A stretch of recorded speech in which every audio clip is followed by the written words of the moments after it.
won't ever again, but I've got lots of work with Swinburne and I'm really enjoying it.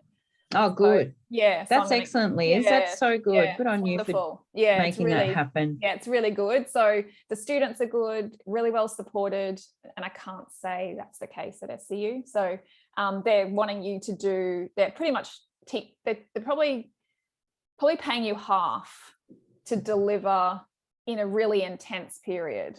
So SCU are essentially paying you, well, I guess because they've halved your teaching period, haven't they? Yep. Yeah. So you've got to teach. So you're essentially teaching 2 weeks worth of material in 1 week. So that's highly stressful. You've got to reorganize all of your tutorial plans and everything. And even students trying to get their head around difficult concepts. Like it's just, yeah. So I just said, I'm not going to be able to do it this now. I don't have the capacity, T3. I was planning to. Do you feel like it's compromised the quality of your teaching?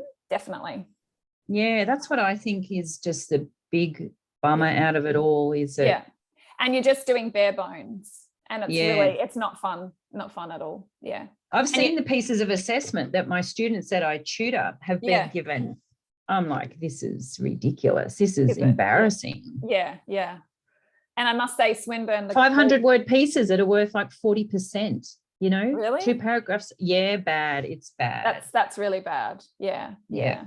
I just don't, I think just the standards, I'm not sure. I don't know. There's nothing I can do about it. So I just feel like if it's not working for me, I'll just step away from it for now and just see. So such a shame. I know. But the uni will lose really good teaching staff out of it, won't they? So because it was about 4.5 years ago that I started, and the experience and the students and the engagement, it's vastly different. Like I would have full, here we've got Paolo, who's from, hello. Good morning.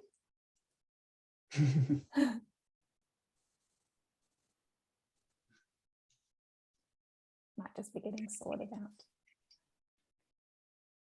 Hello, good morning. Good morning, Paolo. How are you? I'm doing well, thank you. How are you guys doing? We're doing well, thank you. It's nice to have you along. We were waiting to see if anybody was going to come along live today, so it's lovely to have you and to have you back after the you came along to the 3-part series as well. So it was nice to have you come along to this. Yeah. How's Christchurch today? It's actually quite well. Sunny day. Yeah. It's getting a bit chilly, so yes. Yeah, it is getting to winter. We can't avoid it, can we? Getting as much sun as I can. That's good. That's good. Well, welcome. We'll just maybe give just another minute or two. Do we feel like, just to see if anybody else will jump in? We are 6 minutes past. What do you feel like, Jodie? Yeah, I just feel like I was speaking to some other students by email and sort of really thought that they were coming. So just a note that the dates might have been wrong because it says Wednesday. Yes, I know. Tuesday. Maybe some people thought it was like on Wednesday. You're right, Paolo. There was a little glitch with that, and I went in and changed everything and sent personal emails to everybody notifying them of the correct day. Some of them got back to me with an acknowledgement, so I'm not quite sure. Anyway, you might get a nice one-on-one session, I'm thinking. Which is okay. If you're okay with it, I won't put you on the spot for anything, but it can still be a good resource. We can have a little bit of back and forth, and for those students who haven't been able to come, we were also just acknowledging that it's week 5, isn't it, in the term? So it's a pretty busy time. Yes. Do you have lots of assessments at the moment? Can you hear that really bad background noise? I'm just just a little muffling kind of. Oh my goodness. Sorry, Paolo, we have our lawnmower man has just arrived, and there's about 3 of them that have descended right outside my window. Perfect time. Anyway. Well, I might get started then, Liz, just in light of all this noise, because I feel like that might be very distracting for you both. So thank you for coming, Paolo. That's lovely of you, Liz, to continue on with the workshop. I really appreciate that, because it is being recorded and it will be a fantastic resource for other students to access. So welcome. And I just wanted to acknowledge today that I'm on Yugambeh country here on the Gold Coast, and you both might just give a minute to acknowledge the country that you're both zooming in from today, and acknowledge the traditional owners who are past, present and emerging on your country. So enjoy the workshop. Debt management strategies is certainly something that we can probably all learn from throughout our whole lives. And the nature of debt these days is become really quite different to even something that it looked like 10 years ago. So things move quickly, and it's great that Liz can keep us up to date on all those sorts of different things that we have at our fingertips these days, like Afterpay, for example. So enjoy the webinar. I am going to have to leave you because I have a staff meeting to attend shortly. So enjoy the workshop, and I will see you all again online for Liz's next workshop in June, which is on tax. Mm-hmm. And if there's anyone that can make tax interesting, it will be Liz McLardy. So thanks, Liz. Thank you. And I'll leave it there. Lovely. Thanks, Jodie. Bye. Bye-bye. Thanks, Jodie. Lovely. Well, thank you. And thank you, Paolo, for being here as well. So it does look like it's just going to be the two of us. So we can make this quite casual in terms of you being, if you feel like you have any questions you want to ask, please at any time, just jump in. But what I'll do is just go through the material that I had planned for all of us. Yes. But if there's particular things you want to talk about, please feel free. You know, this is going to be really nice, hopefully for you, just to have that one-on-one time. So our topic, these financial wellbeing webinars really came out of the feedback from all of you guys.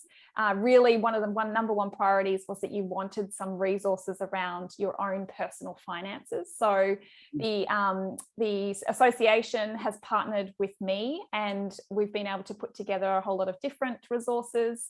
I know some of you, so Paolo, you finished the 3-part financial wellbeing webinars, which I did earlier in the year, just at the end of, I think the beginning of May, we finished those. And now we sort of do these sort of one-off topics as well. And the topics are really, they come from you. So students have obviously expressed an interest in this particular topic, hence why I'm delivering it. And again for the others. So we're really planning to have one a month, and you'll see those pop up as Jodie sends out the information. So we're looking at debt management strategies. We could talk a lot about, like all things personal finance, there's so much and so much material. But my focus always is really to bring you practical information in a really clean, concise way, hopefully that you'll be able to use the information and make use of it in your own personal life. In saying that, it's important to acknowledge that obviously Paolo and everyone listening back to this, you'll be in so many different financial situations. You'll be in different life stages, you'll have different goals. So what I really try to start with is really the basics, the core things that I hope will be relevant and most useful to as many of you as possible. And then with the idea that from these webinars that are kind of more generalized, if there's something particular that you would like, maybe particular help or coaching or counselling with, that I'm here to support you one-on-one as well. And that can be arranged through the association. So usually as I go through my slides, I also really like to acknowledge the amazing audience that you all are. It's wonderful to be able to present this financial literacy education information to amazing, incredible students who in their own field are really obviously learning and developing and growing, which is really brilliant for us. So yes, I want to acknowledge all of the hard work that you are all doing. I usually just bring up the slide too, for those who don't know me or haven't met me before, that some people want to ask, you know, who are you? What do you know about finance, personal finance? What are you doing here? Which are all important questions. So I'm a CPA, so qualified, certified practicing accountant. I've been teaching here, lecturing at SCU for about 4.5 years. undergrads and postgraduates in the accounting units. And prior to that, I've had a lot of experience in corporate working in management accounting, which is all about helping an organisation use its financial resources to achieve its strategic goals. And a lot of those skills and tools are really relevant in people's personal lives. So what I did was I also recently completed my financial counselling course, and I kind of couple all of that together to be able to be somebody that can deliver hopefully some useful resources like the webinar today, and to be somebody that you could come to for a confidential one-on-one session, which I know quite a few students have already come through, and it's been really amazing to work with you and to help you through your particular situations. Just know that those sessions, there's no strings attached. I am not associated with selling any financial products or anything. It's really objective, just really purely there to help you and to be somebody who can talk through whatever it is that you're working through for your own financial situation. So today, when we're looking at, obviously we only have about an hour, which is enough for everyone's schedules. So I really just wanted to cover off, as I said, sort of three key, I know some of them might be high level to some people, maybe they might seem, depending on where you are in your financial journey, some of these things might be quite simple, but I wanted to start off with some of the foundational, really important questions that I'm hoping that will be relevant to many of you, even if it's that you've made some decisions already, that these things might prompt you to rethink. And that's really what I'm hoping, is that you might prompt you to think and consider, check in with what you're doing. So the three things we're going to cover off today are, number one is, how can I pay off my debt quickly? So we'll have a look at some different strategies around that, and some of what the research also supports. Number two, what are some practical ways that you can improve your cash flow? Obviously, if you've got more income coming in, that's going to help you pay off your debt as well quickly. And also, if you can find ways to reduce your expenses, that's also going to free up income that you can put towards paying off your debt. And what should you consider before you take on any debt as well? So just really three key things that we'll cover off today. So the first one is in terms of how can you pay off your debt quickly? Paolo, I'm not sure if any of these different methods you've heard of before, like the snowboard method, debt avalanche, or debt consolidation. And I know you have got quite a great goal set for yourself through the work that we did together in the workshops. You've got quite a good stretch goal in terms of paying off your home loan debt. So I'm not sure your approach, how you've sort of set that goal for yourself. But if that's your last debt, it may be the last debt that you've got. If that's really, it's an amazing one to focus on and really get rid of. I guess for everybody, the whole aim should be to whatever debt that you have, to get rid of it as quick as possible. And there are generally, if you look into the market and all of the research around the different approaches, these are the three key most common approaches. And I want to just talk through them just a little bit to kind of highlight what are some of the pros and cons, and you might start to think about which ones might suit you better. The snowball method is simply so if you're somebody who has maybe a couple of debt, you might have credit card, you might have a car loan, and you might have a mortgage, for example. And we're going to go through an example in a second. What you would do is you would rank the debt in terms of its value. So how much you owe, and you would rank it from smallest, so the smallest amount of debt. So you might have $100 to pay off on a credit card. You might have $10,000 on your car loan and $100,000 on your mortgage. So you would rank them in terms of the smallest debt to the largest debt, and you would pay the minimum off on all of them. But any extra available funds that you had, you would channel them all towards getting that smallest debt paid off first.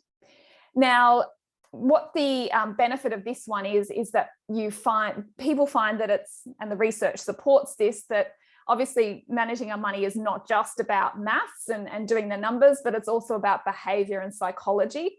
So the snowball method has actually been proven to be the most successful, although somebody might say, well, you might be paying off the one with the smallest interest rate first, and that doesn't make sense financially.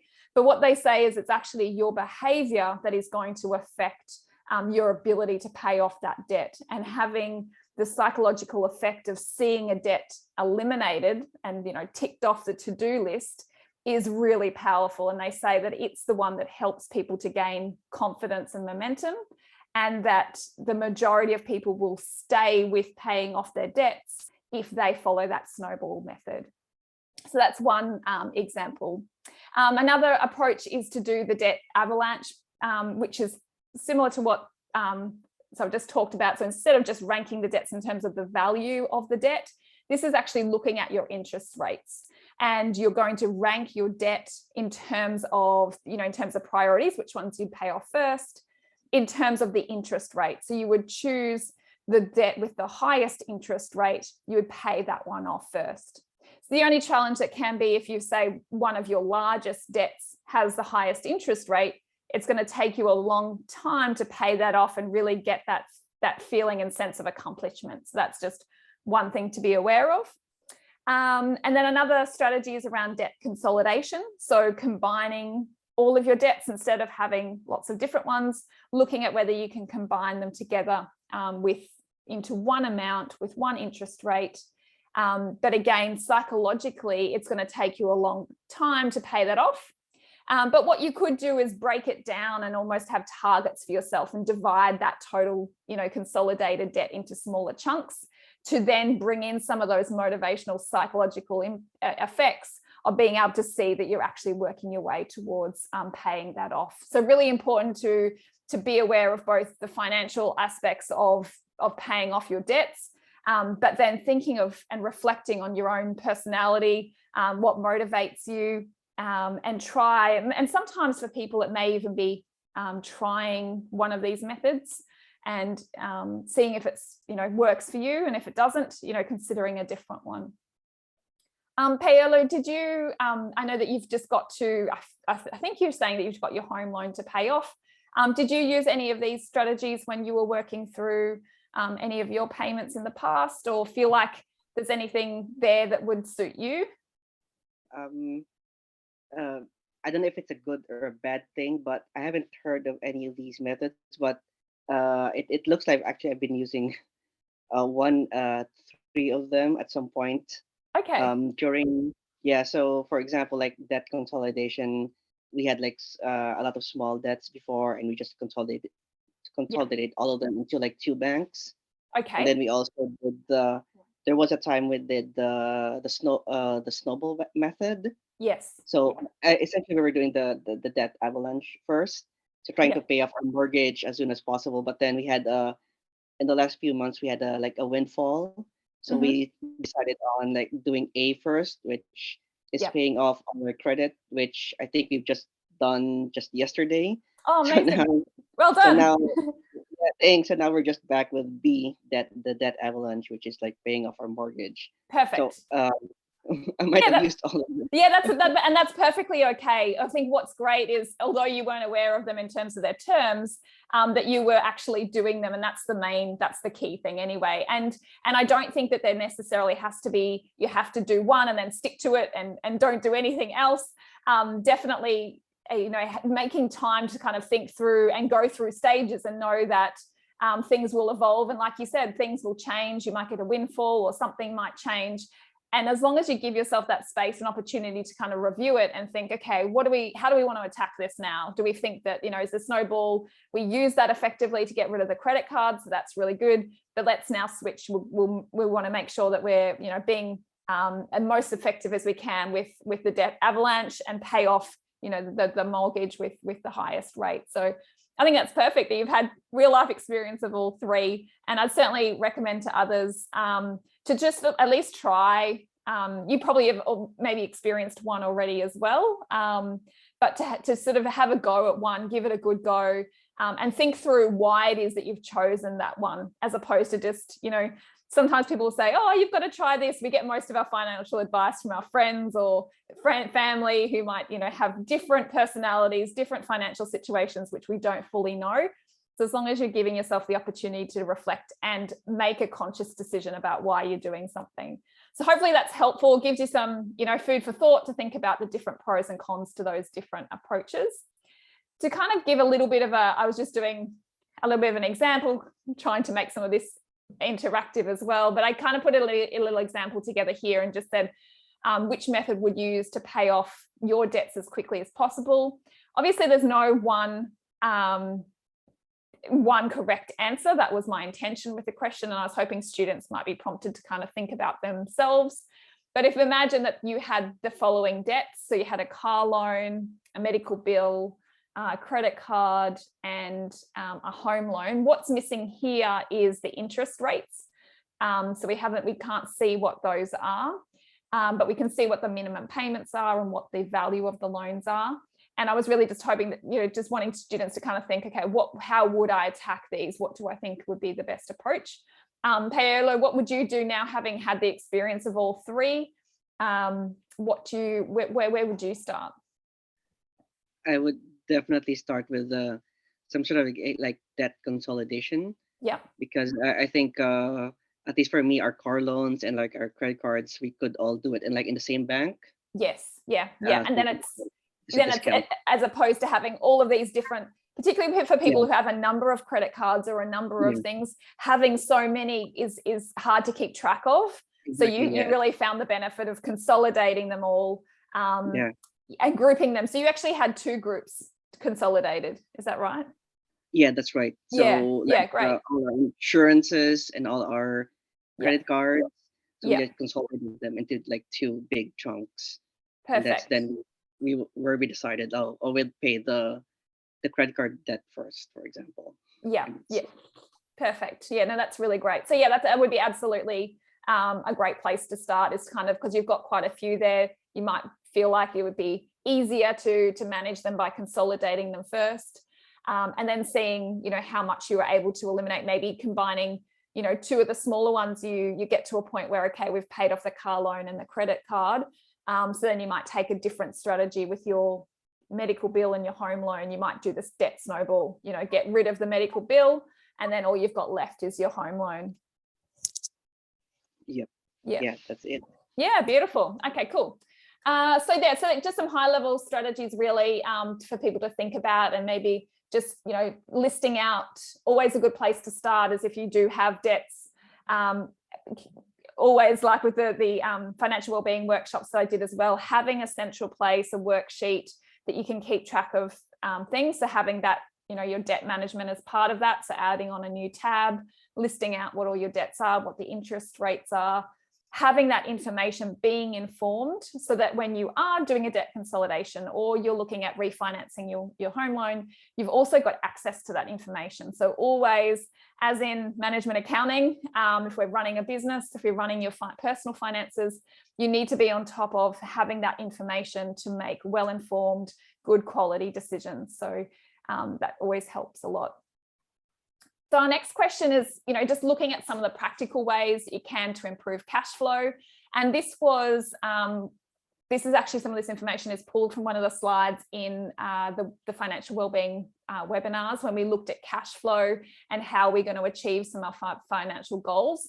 And obviously paying off your debt could be, one of your key financial goals in a given year or stretch of time that you've decided what's realistic for you to achieve. So it's looking at how can I achieve that, and most people also want to look at what are some of the ways in which I can pay it off quickly.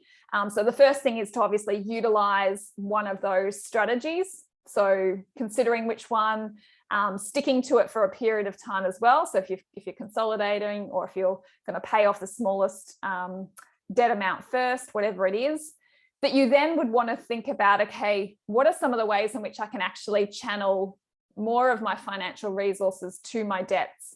Because once you've paid off those debts, it's going to free up your income to do other things. And particularly once you get to the point where you have no credit card debt, you've got no car loan debt, you've got no home loan debt, that's going to free up a whole lot of, and it's going to change your financial situation altogether. So an amazing goal. And I know, Paolo, you're going to be close to that, and you've got a really good goal to work towards. So for everyone listening, obviously getting to that point of having your house paid off is an amazing goal. So this is really just thinking about what are some of my options that I can do? What are some things that I can do to increase my income or decrease my expenses? even if it's over a short period of time, so even if you've given yourself 2 years to pay off, sort of maybe you've got sort of 3 debts, you've got a couple of credit cards and your car loan, whatever it is, if that's your financial goal, to get those paid off just for a period of time, you know that you could do that within, 2 to 3 years. What can I do to even make that shorter? How can I achieve that sooner? This is where you can think, okay, what can I do? How can I bring in more income? Is there a possibility of promotion at work? Could I have that conversation with my boss? Are there any new jobs around, that you even like with where you're working currently, or looking around, in the marketplace? People are really, looking for skilled workers at the moment in different fields. So yeah, really important to have a look out, see if, what you're currently getting paid, is it, good market rate? Are you feeling, that you are being remunerated effectively? Is there any capacity for working part-time? I know you're all studying as well. So, being really careful in thinking about your mental well-being as well, and how much you can do. But if you sort of, sensibly looking at what could be done, is there anything that you love doing that actually isn't going to be terribly stressful, but that you could turn into, having as a hobby or something on the side, or a way that, perhaps that you could integrate, the way that you exercise or do other recreational activities in a way that you can also earn money for it. Obviously, I suggested as well, obviously you're all studying, so tutoring can also be an option. Definitely looking for people, even in students who are studying undergraduate within your field of study, putting out to see if you can get any extra money towards that debt is going to mean that you're going to pay less interest, and it's going to be paid off quicker. So anything that you can do to just bring in a little bit of extra income. Is it that your living situation could lend itself to having a space that you could rent out? Obviously considering your life and family life, or whatever your situation is, would that be something that would be feasible? Could there be a part of your house that you could rent out? And of course, you're talking about quick wins and sort of windfalls, pardon me, Paolo, but, selling assets can also work in that way too. Are there things, doing a bit of an inventory around the house and looking at stuff that you don't use that you could sell as well, and any money from those sales you can put towards paying off that debt as well. I'm sure many of you have got lots of other ideas, probably really smart people come up with all sorts of things. So as soon as you kind of put yourself to the task and sort of set up that kind of problem to solve, all the creative ideas will start to blossom, I'm sure. And then it's looking at the other side, because you've really got the 2 levers. You can increase your income, or you can decrease your expenses. And obviously both of those things are going to allow you to pay off your debt as quickly as you can. So reviewing your expenses, of course, regularly, the things that you can negotiate for reduced rates on things. If you're a student, can you get student rates for things? Make sure you shop around and do those, at least look at 3 different competitors is usually the approach that I would suggest.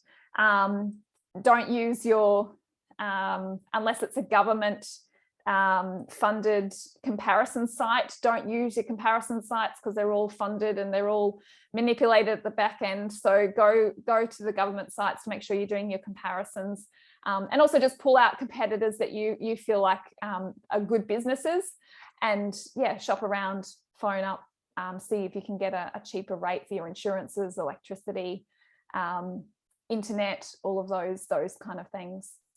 And, in that kind of period where you've got this goal for yourself to, that you've set up to really pay off all of your debt, think about, what is it in that period of time that you can do to, pull back on some of those expenses that they weren't really in your plan, so to speak. So making sure that you are conscious about what you're purchasing, and considering, what is it that I'm going to have to give up if I buy this? And if it's not in your plan, that if you're buying it, that you're likely to be, creating more debt for yourself, and that you're not going to get yourself out of that situation. So really getting out of that cycle, I know for many people is hard, but having a strategy that you can implement and you can start to see the benefit of is hopefully going to get you really motivated and seeing how easy it is once you get into it.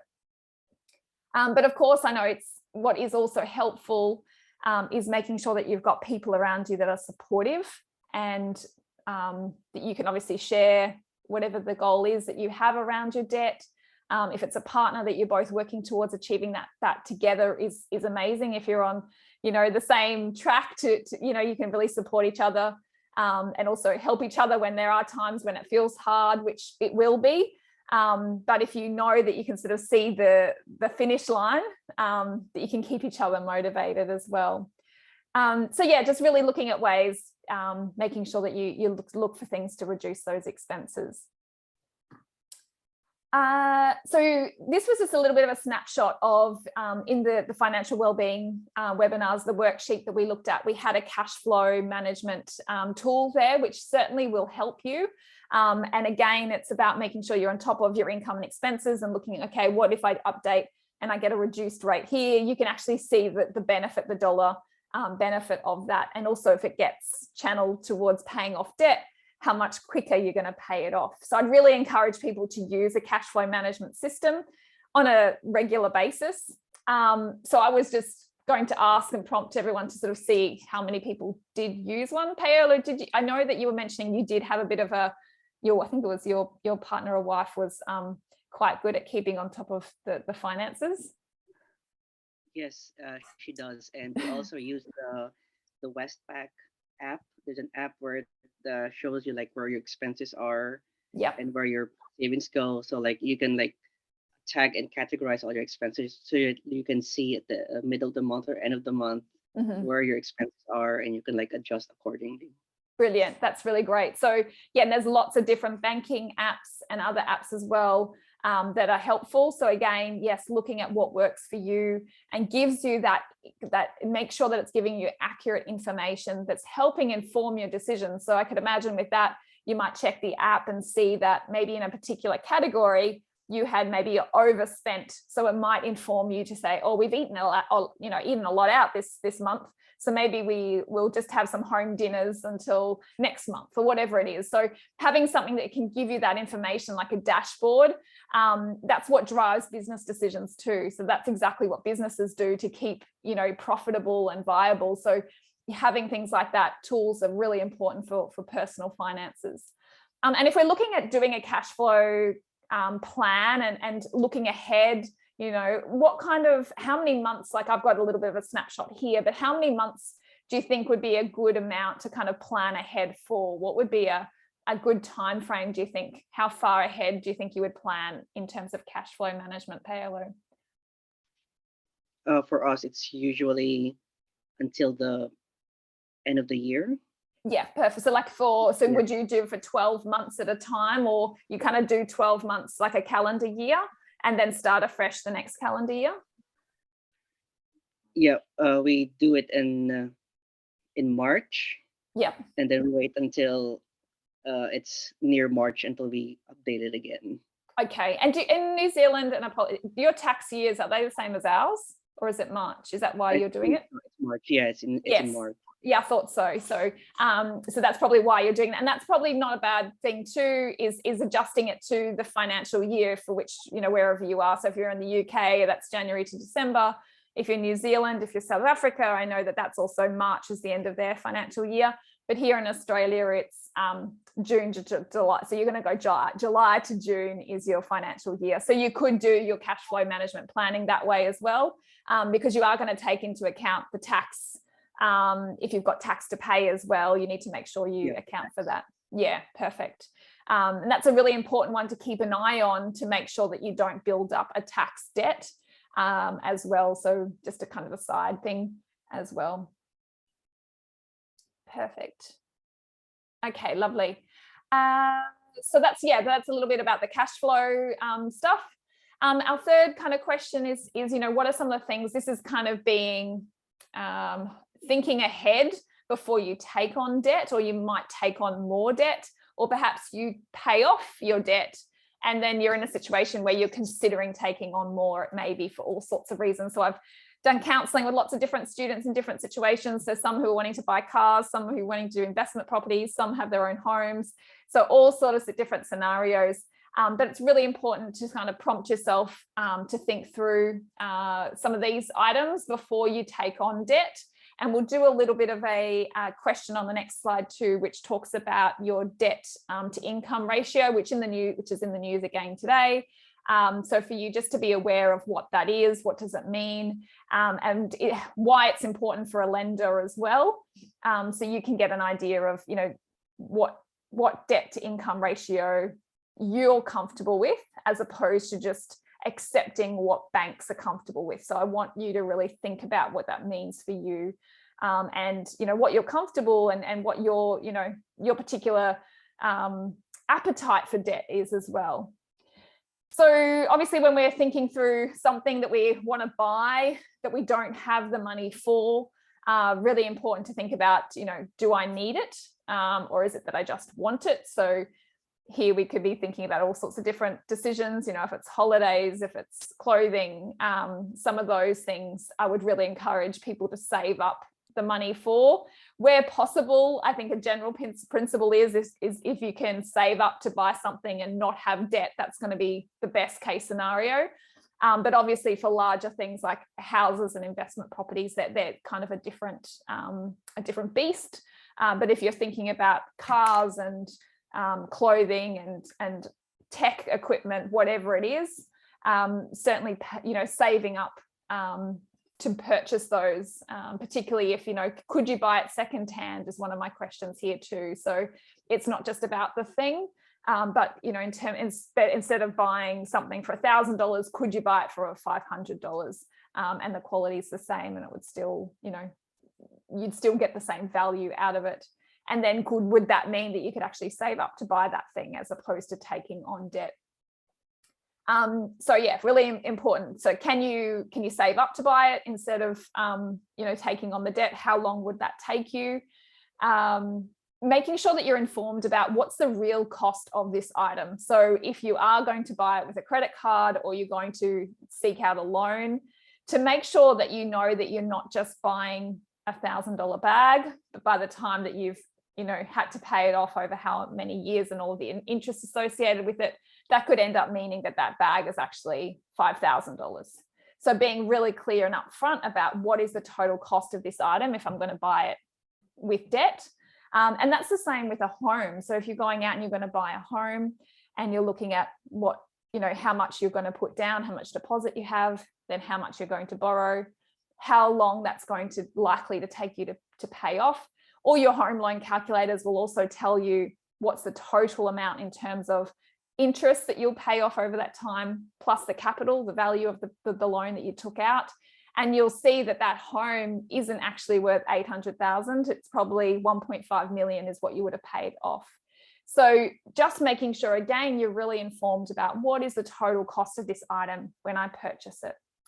Incorporating that interest and of course fees as well. So I have only just talked about credit cards so far, but what we've got in the market at the moment is also all sorts of products like Afterpay, any way that they can slice and dice things so it makes it more enticing and irresistible to consumers to buy, even when they don't have the money.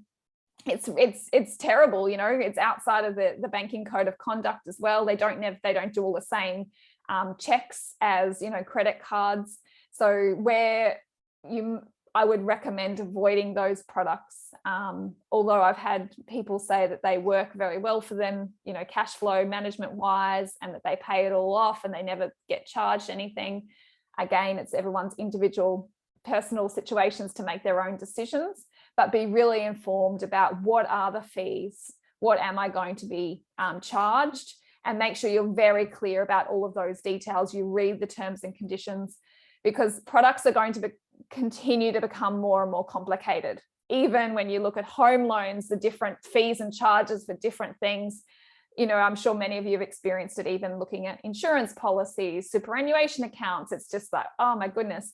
Because the reason why they do that is it makes it confusing for consumers. It makes it harder for you. So make sure that you are aware of that and give yourself time to work through the detail to make sure you're informed before you make those decisions.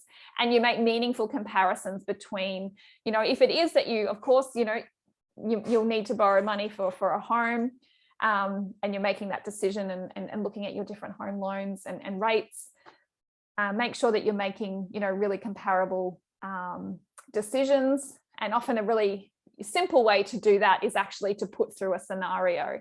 So, work through a complete scenario using each of the different products that you might be interested in looking at, or the different credit facilities, and see what the resulting costs are. And yes, some of these things can take time. They can feel complicated, but really important, and going to save you a lot of money in the long run. So yes, make sure that you're giving yourself time to be conscious about the decisions you're making before you take on the debt, and you're going to be really informed. And also think about, am I already in debt? How much debt do I already have if you're looking to take on more? And how much do you want to take on is really important. Of course, as well, think about whatever it is that you're buying, is it going to increase in value? And I guess that's always the thinking in terms of properties and why people invest in them, is that there is, long-standing evidence to show that the properties have increased over time, not everywhere. You'd need to make your own decisions about that. But that's something where you might take out a loan for some of that cost to purchase for an investment. But again, you need to be informed to make sure that you're making those decisions, effective decisions for yourself. So the last little exercise that I wanted to just quickly look through, hopefully it's not going to bore too many people by getting into the debt to income ratio, but really important one. You're going to hear about it a lot in the news as well. And I want to make sure I can kind of explain it to make sure everyone's quite comfortable with it. Effectively, what it is it's saying the debt to income ratio is it's looking at what is the value of your debt in contrast to how much you're earning. So how many times your income is your debt. So for example, if your income is $100,000 a year, and your debt, you've borrowed money to buy a house and it's $700,000, your debt to income ratio is 7, because your debt is 7 times your income. Okay, so that's what the debt to income ratio is, and that's how you calculate it.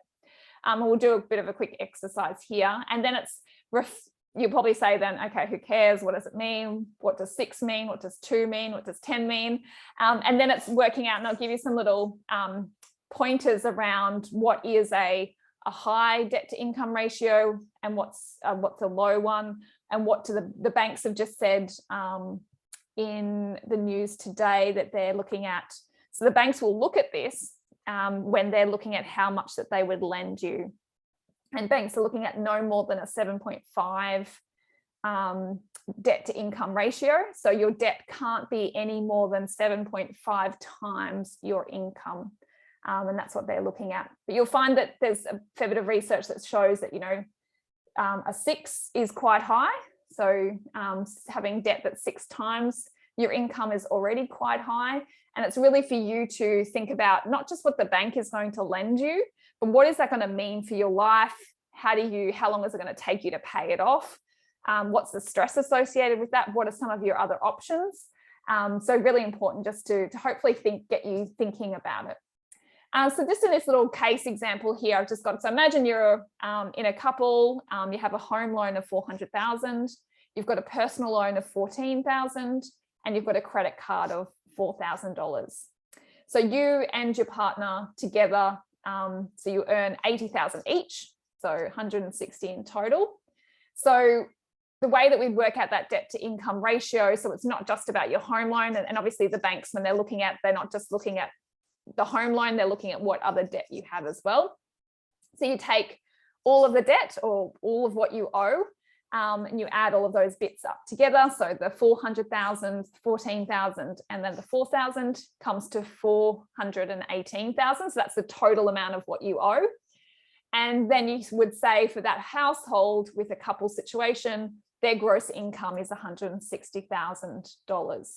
So their debt to income ratio then is 2.61. So you take the total amount that you owe and you divide it by your income. So, and to make sure you're kind of thinking it through, okay, what does that mean? So it means that your debt is 2.61 times your income. Okay. So just working through that scenario and just what I've mentioned earlier, would you consider this to be a healthy debt to income ratio, or do you think it's too high? People might have different personal, feelings about it as well. But Paolo, what would you feel in terms of just reflecting on that debt to income ratio, whether it would be healthy? I'm actually not sure about that. It seems like it's healthy because you could pay it off in maybe 3 years. I guess Yeah. if you used all the money, but you obviously have to put some of the money for expenses and stuff. So it's obviously going to be more than 2.6 years or something to pay it. But Correct. Yeah, that's Yeah. a really good point to consider as well. Absolutely. So it's not that all of that income is going to go towards paying off the debt. Absolutely not. It doesn't tell you how long it's going to take the person to pay it off. No, because it hasn't considered that part of the equation. We also don't know how old this couple is as well. So are they going to continue to be working for a long period of time, or are they close to retirement? We don't know that either. But in terms of like a quick ratio contrast and looking at what the bank's feedback is we wouldn't say that that's a high ratio. When the banks, just put out today that 7.5 is what they're saying is the highest that they would accept. So it's definitely lower than that. But again, what I like, Paolo, is you're thinking through even to make it personal, to think about, okay, what would be the situation for me? What would this mean in terms of how quickly would I pay this off? Because we don't know their circumstances. We don't know if they've got a lot of expenses, or maybe they don't have many at all, and that this is going to be able to be paid off very quickly. So it is just one indicator, one that I wanted to share with you because it's one that the banks will use, and it's considered when they're looking at a loan application. So something to be aware of. But certainly the best thing to do is think through your own situation and your own financial goals. So perfect in terms of thinking, you don't want to have, well, depending on how old you are, but you may not want to have a loan that's going to take you 40 years to pay off. I don't think anyone gets excited about that. So getting yourself into a situation where you can pay off a debt as quickly as possible, in 5, maximum 10, 15 years, that's manageable. But if you can obviously get it down to being able to pay it off in 2 or 3 years, then you're going to be certainly in a different financial situation. Because debt, I guess the key thing that we've got to remember, which we're all very aware of, is the emotional stress and psychological stress of debt as well. And that's a burden that people will carry for a long time, even though you've purchased a home and you're paying off that loan and you feel like, yes, this is my home. That still having a mortgage to pay off for a number of years can be very psychologically draining too. So having that paid off and operating from a position where you own your assets outright really will be a dream goal for many people. So, being able to achieve that as quickly as possible would be definitely be supported, something I would certainly support. So cool. So I hope that's helpful, what we've gone through today, and making sure that we're just, I guess, being aware of some of the key things, those key 3 questions, looking at what those 3 different methods or approaches to paying off your debt as quickly as possible, to think those through in terms of your own situation.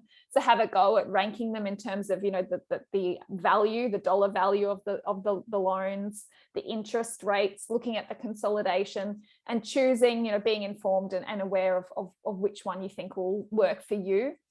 And then looking at those cash flow, levers that you have to pull. So how can I increase my income or reduce my expenses, or how can I do things in my life differently to free up income to really get that debt paid off, is certainly going to help as well.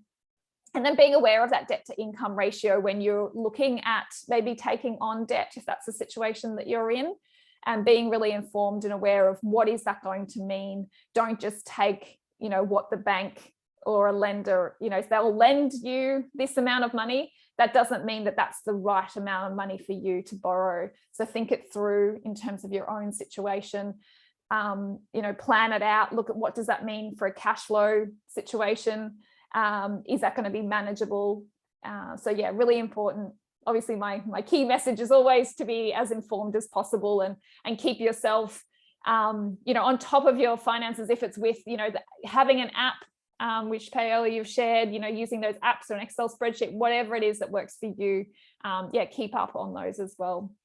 So yeah, that's really what I wanted to cover off today. I hope it's been helpful, and just remembering that, yeah, you know, making sure that your debts are manageable is really key for good financial and mental well-being and health. And it is something that is important to prioritize. Like I always say, you know, we're really good at focusing on looking after our physical health, and we've become really good at looking after our mental health as well, but our finances need to be in there too, and they're a really important part of well-being. So making sure that you're spending time like you would exercising or thinking about what food to eat, that making sure that you're also spending and investing time looking after your finances. It's a really important self-care practice as well. So yeah, I hope that's been helpful. And again, if anybody wants to get in touch with me, there are the free one-on-one sessions, consultations available. So contact the helpline at scpa.net.au, and we can, you know, have a chat, work through anything that you're specifically looking at the moment, or anything that you know, want to just have a sounding board kind of approach with. I'm happy to do that. So Paola, I hope that that's been quite useful to you today. Thank you for being the one and only attendee, but I'm sure those listening back will really appreciate having had you here, so we could have a little bit of the dialogue as well, which is really nice, and they'll still get value out of this resource, I'm sure. So it was wonderful you could come along. Yes, it was very very informative, Liz. Thank you very much for that. Yes. And not only did we learn something new, it also like reinforces and validates like what we've already been doing. But like puts it into context, like, oh yeah, what we're probably doing it right in some ways. Good, yeah, and that's what I was hoping for too. It gives you feedback and confirmation that you're on the right track and you've made some good decisions. That's wonderful. Yeah, I'm glad to hear that as well. That's so nice. So thank you. If you do have any questions, I'm happy to stick around and answer them, but otherwise, it was wonderful to have you here, and I'll look forward to catching up with more of you. I know that this is week 5 and these term arrangements are quite stressful for students. So I'm wishing you all the best with your exams and your assignments. And the next session that we are running, which is focusing on tax, we have scheduled for the study or the break in between terms. So hopefully we'll be able to have some more students able to come along live to that one, which will be wonderful. Awesome. Thank you, Liz. Lovely. No worries. Thank you. See you, Paola. Thanks. Bye. Bye.